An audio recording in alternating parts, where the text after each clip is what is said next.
పార్థు భోజనం చేసేస్తాడు. ఇక భోజనం చేయగానే హ్యాండ్ వాష్ చేసుకోవడానికి అయితే బయటకు వెళ్తాడు. ఇక వెనకే భానుమతి వెళ్ళి పార్థు చేతికి అయితే నీళ్లు వేస్తూ ఉంటుంది.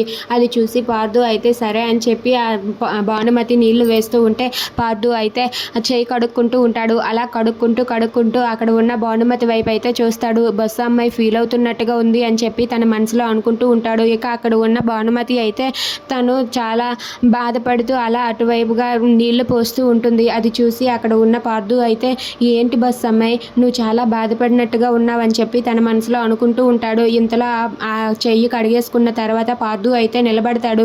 దాంతో అక్కడ ఉన్న భానుమతి కూడా ఎదురుగా నిలబడి చూస్తూ ఉంటుంది. అది చూసి పార్థు ఇలా అంటాడు, ఇలా ఇవ్వు అని చెప్పి అంటాడు. దాంతో భాను అయితే ఏమి ఇవ్వాలి అని చెప్పి అంటుంది. నీ చీర కొంగు ఇస్తే చెయ్యి తుడుచుకుంటానని చెప్పి అంటాడు.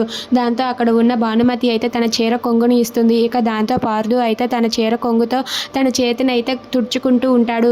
అది చూసి అక్కడ ఉన్న భానుమతి అయితే ఇబ్బందిగా ఫీల్ అవుతూ ఉంటుంది. అది చూసి అక్కడ ఉన్న పార్థు ఇలా అంటూ ఉంటాడు, ఏంటి బస్ అమ్మాయి, ఎవరైనా ఇబ్బందిగానే ఫీల్ అవుతారు. ఒకరు తిన్న ఆకులో మరొకరు తినాలంటే ఎవరికైనా ఇబ్బందిగానే ఉంటుంది. కానీ తప్పదు, ఏం చేస్తాం, మనం ఇక్కడ పెద్దవాళ్ళ ఆచారాలు బట్టి మనం ఫాలో అవ్వాల్సిందే. కాదు కూడదు అన్నామంటే వాళ్ళ ఆచారాలని కాదన్నట్టే కదా.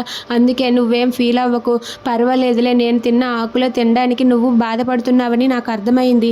కానీ ఈ ఒక్క రోజుకి ఏమనుకోకున్నా ఆ పని చేసే, ఏమనుకోకు అని చెప్పి అంటూ ఉంటాడు. దాంతో భానుమతి అయితే సరే అని చెప్పి అంటుంది. అలా పార్థు అయితే భానుమతి చీర కొంగుతో తన చేతిని తుడుచుకుంటూ అలా మాట్లాడుతూ ఉంటాడు. అది చూసి అక్కడ ఉన్న భాను అయితే ఏం చేయలేక మౌనంగా ఉండిపోతుంది. ఇక పార్థు చెప్పిన మాట విని తన తిన్న ఆకులో వెళ్ళి తను కూడా భోజనం చేస్తూ ఉంటుంది.